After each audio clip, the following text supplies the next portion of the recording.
আল্লাহ বলে, বন্ধু আপনি এবার বলে দেন, জান্নাতের কথা শুননা যদি আমার কোনো বান্দা মনে মনে ভাবে যে আল্লাহ কথা তো ভালো, জান্নাতে তো যাওয়া দরকার, যাইতে তো মন চায়, তা আমি যে পরিমাণ গুনাহ করছি হুজুর, যে পরিমাণ নাফরমানি করছি, আমি কেমনে যাবো?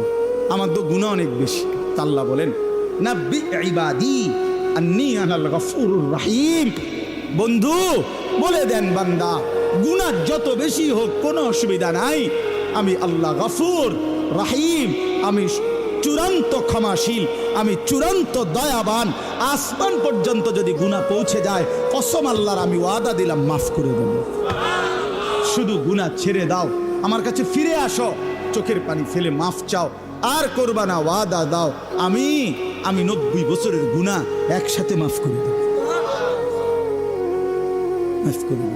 তোমার জন্যই তো বানাইছিলাম জান্নাত বান্দা, আমি রাইখা দিয়ে লাভ কি?